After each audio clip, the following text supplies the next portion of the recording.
Today I'm going to show you how to replace the agitator dogs on a Whirlpool or Kenmore Direct Drive washer. The reason you'll know there's a problem is if the stuff inside just isn't really getting clean. And the way you'll see is if you look down in here, you can turn this in one direction, but shouldn't be able to turn it in the other.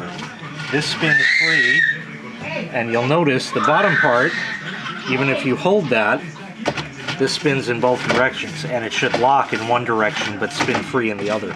So we know the agitator dogs are bad. It's very simple to do this. What you're going to do is take out the fabric softener dispenser, just hook under it and pull it right up. Put that aside, and if you look down in here, there's a plastic cover, and you have to sort of get your hand in there and pull it up. Some of them are easier than others. This one is proving to be difficult. So let me get that out for you. Okay, this one was really tight for some reason. Here's how I did it. I jammed my fingers in there. It hurts, by the way, because this doesn't really fit, at least my fingers, so there's that. I apologize for the background noise, but this is what you get when you work in other customers' homes. So there's that. And now, there is a bolt. We need to get that out. The bolt is 7/16. So here I have a ratchet wrench with the 7/16 inch socket. I'll go down and put that on there. Now you'll notice that ain't going to work, so you need to hold the bottom of the agitator and get that loose. And in fact, that was not very tight as it was, but no worries, it's going to be put back the right way. And that should be loose enough. So that's good. Sometimes the bolt will come out with it, other times not. This time it didn't, no big deal. Go down in the bottom of the machine and reach under the agitator and pull the entire thing up and out of the machine. Yes. Now you need to separate the top and bottom halves. I'm going to show you the proper way to do this. Some have reported that it's not working for them. If that's the case, you got to pull harder and a lot harder. So the way you do this is put it on the floor and step on it, and then pull up on the top part, and it'll pop out. If it still doesn't want to pop out, you may employ the use of a rubber mallet, not a hammer, because you can definitely break this. So a rubber mallet and bang it. But here's the way it goes. Take it and put it on the floor, step on the sides, and reach down and pull up on this. Just like that. Do not turn this over until you're ready. So we'll shut the lid just in case. That's the agitator dog assembly that you saw before. Put your hand over it and invert it. These are absolutely shattered. These are absolutely shattered. Oh my goodness. This is probably the worst I've ever seen. Let me clean up and get new agitator dogs, and I'll show you how they go in. Okay, so now we're going to install the new agitator dogs in this assembly. These have brand new teeth on them. And the way it goes, if you look at this sort of angle like that, you want to put them just like that. That fits in the little socket right like that. So put that in. Now we'll put that one in. And now we'll put that one in. Like that. And now we'll put that one in. Now we're going to put the keeper back on. It looks like it wants to go this way, but it doesn't. It goes this way.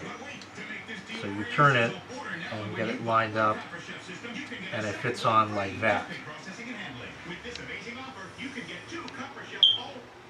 Okay, once you have that in and down on the 4 splines, this has, on this particular model, a tendency to want to fall apart in there, so you may have to do this a number of times.